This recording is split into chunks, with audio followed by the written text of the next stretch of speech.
Hi guys, and we are now going to go on to lesson number 7. So far you have been working with the first 6 lessons for If Stones Could Speak. So today we're going to start with lesson number 7. So we've spent some time watching and viewing multiple videos about archaeology, and we listened to and we read a poem, Travel by Robert Louis Stevenson, and we've read a nonfiction text, Archaeology 101. Today we're going to watch a wonderful clip from a movie entitled Episode 1, My First Adventure. Now, a little hint about that movie. You've been talking about it, or your teacher before talked about the actual person who's in the movie, which is, he is an archaeologist. First name starts with an I, last name starts with a J. Indiana Jones, right? So this is, the movie will be, or the clip from the movie will be his beginning, where he's right around your age, okay? We're going to examine the information in the video to expand your understanding of archaeology. We're going to try to find out if the movie is a little sensational, or if it's a little fictionalized, or if it's close to the reality of how archaeologists actually work and do their job. So you're going to need your trusty journal and a T-chart. Now, if you took or you have your documents from school, you'll see what you'll need for your T-chart. However, if you don't have it, don't worry. We've created a chart so you can see how it should look, okay? So, a couple of things I want you to think about while you're watching the video. I want you to think about the terms realistic and unrealistic. We want to identify and record situations from the film that are realistic or might happen in real life. You want to identify and record situations that are not so realistic, you know, like flying unicorns or walking mummies. I don't know, maybe. We'll see. So what I'm going to do is I'm going to switch our PowerPoint just a second so we can start the video. Okay, so lesson 7. As you can see, this is a dig, okay? Archaeology 101, we've talked about that, and we've talked about the poem Travel.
Explosion and clear the room to the camp.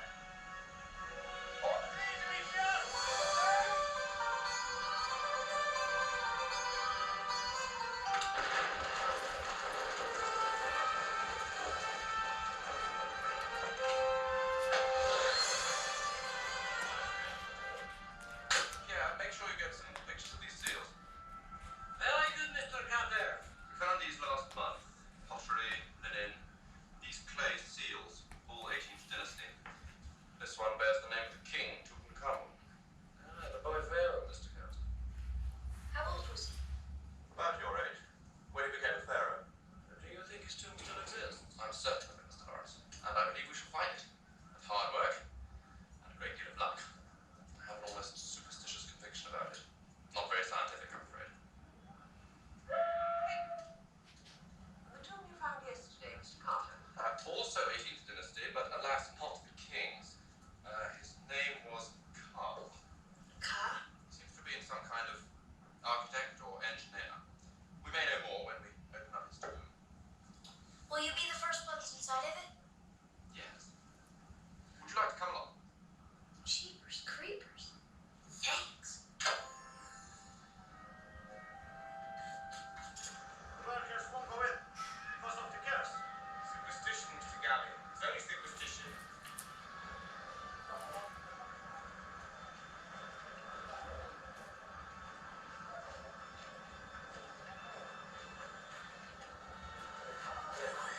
It's the curse.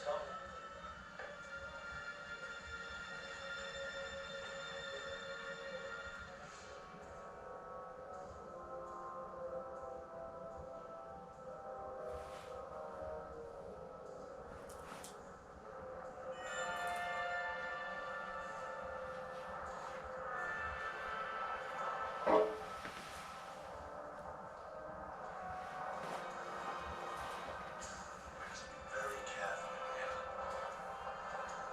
Some of these tombs are airtight, and the artifacts that are left behind begin to decompose and create poisonous gases.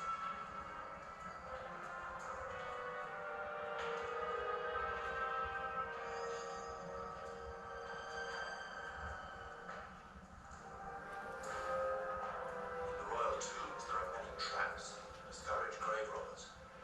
But since Carr was only an architect, I doubt we are much danger.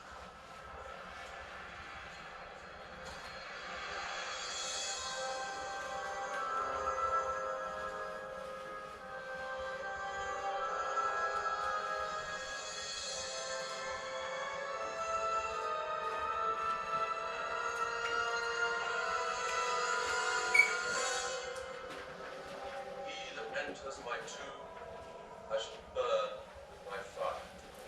It's the curse. Rashid, break the seals.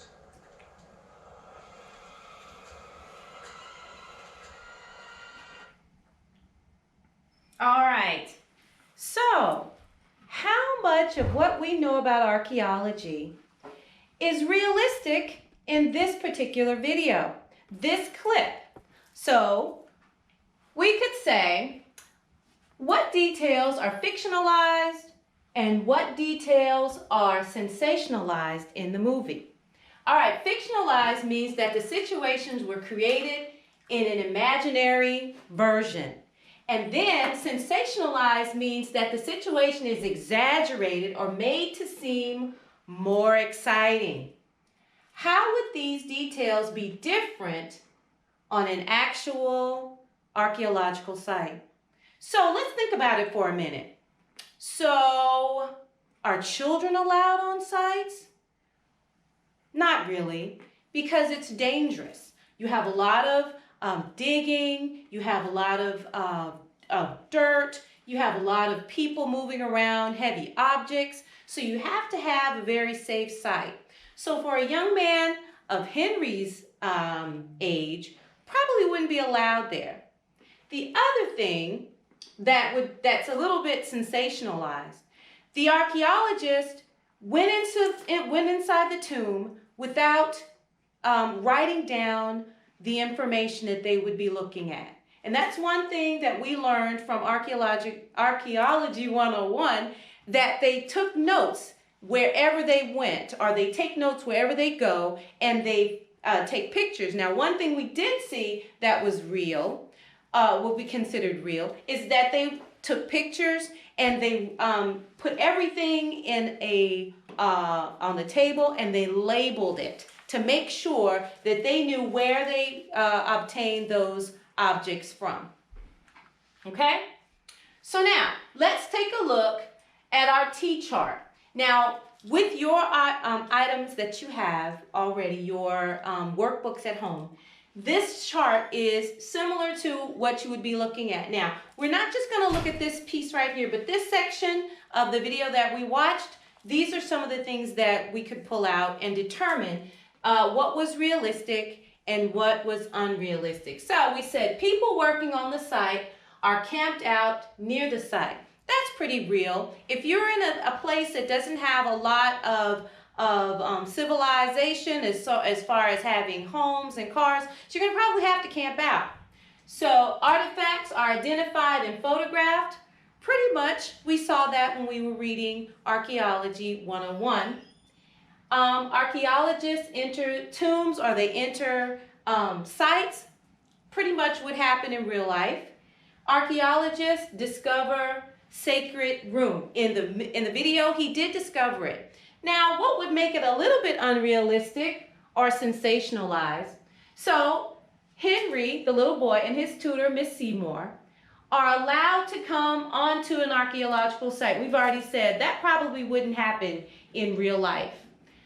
They are able to freely move around the site. Not so much because we don't want to damage, or they wouldn't want them to damage the items that they were excavating, which is one of our words, excavating from that site. They entered the tomb without documenting anything. Wouldn't happen. The documenting would happen as soon as they walked into the site. They would write down what they saw on the walls before they would just go right into the tomb. And the last part, he pushed through without trying to preserve the wall, separating the archaeologist and his assistants right into the tomb. Probably wouldn't happen, so that makes that unrealistic. Okay, so we use the information that we know, our background knowledge, what we've learned so far, and we look at a fictionalized story as they try to tell us what archaeology would be. Okay? Okay? And that is it for lesson number 7.